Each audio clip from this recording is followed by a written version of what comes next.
Hello and नमस्कार my YouTube family. Welcome है आपका माय यूट्यूब चैनल, मेरे यूट्यूब चैनल लॉलिका में। आज हम बात करेंगे भारत के नए क्रिमिनल लॉ भारतीय न्याय संहिता 2023 के बारे में। वही कानून जिसने कि पुराने आईपीसी को रिप्लेस कर दिया और 1 जुलाई 2024 से लागू हुआ। अगर आप लॉ के स्टूडेंट हैं, जुडिशरी, एपीओ, जेआरएफ की तैयारी कर रहे हैं या फिर अपनी राइट्स और सुरक्षा के बारे में जानना चाहते हैं तो ये वीडियो आपके लिए मस्ट वॉच है। तो समझेंगे सबसे पहले बीएनएस क्या है, बीएनएस का मतलब क्या है।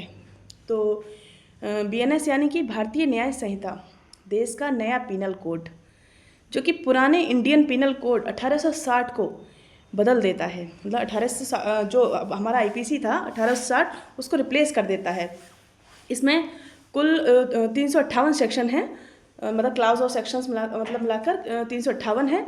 जैसे कि सेक्शन 1(3) और 1(6) से 1(3) से 1(6) क्या है, इस एक्ट की शुरुआत करता है। इसमें टॉय पासिंग दी हुई है। और चैप्टर 5 में है offence against women and children. ठीक है, ये सेक्शन 5 में दिया हुआ है।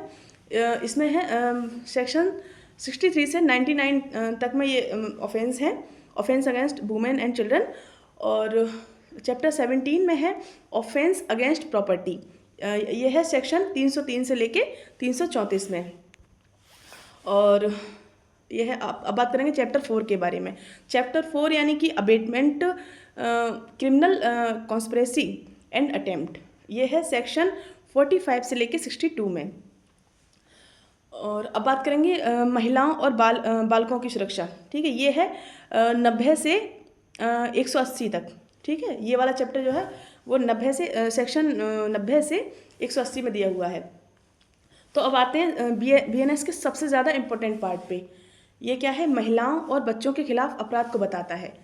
यानी कि सेक्शन 63 से लेके 73 के बारे में बात करेंगे। ये है सेक्सुअल ऑफेंस अगेंस्ट वुमेन। और सेक्शन 74 से लेके 79 में है criminal force and assault against women. ठीक है। और सेक्शन 95 है hiring, employing and engaging a child to commit an offence.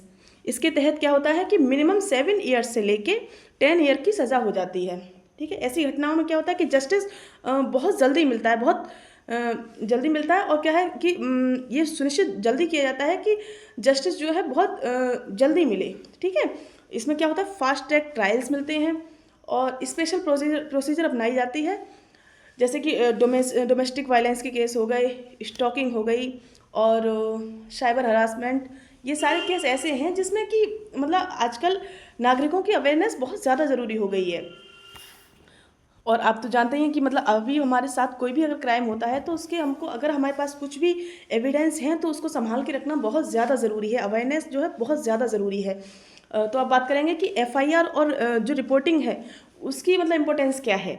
तो ये बात करता है 180 से लेके 240 सेक्शन। ठीक है, धारा 180 से लेके 240। तो याद रखिए कि मतलब एफआईआर जो है वो दर्ज कराना सबसे पहला और सबसे ज़्यादा ज़रूरी कदम है। अगर पुलिस आपकी एफआईआर दर्ज नहीं करती है तो बीएनएस के अधीन जो कंप्लेनेंट है वो क्या करेगा, इसकी शिकायत कर सकता है। ठीक है।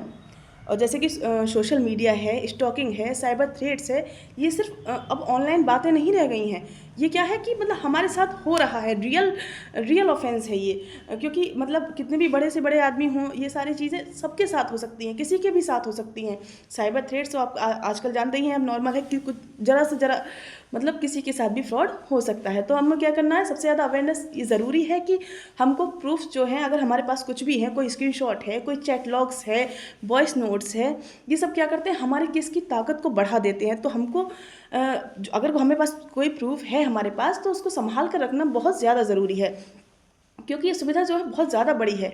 क्योंकि लॉ मतलब अब सिटीजन्स को क्या करता है, प्रोटेक्शन देता है और मैकेनिज्म देता है। तो अब आगे की बात करेंगे दूसरी वीडियो में। तो तब तक के लिए मेरी वीडियो वॉच करने के लिए थैंक यू। और अगर आपको वीडियो पसंद आए तो लाइक, शेयर, सब्सक्राइब ज़रूर से करिएगा। Thank you so much.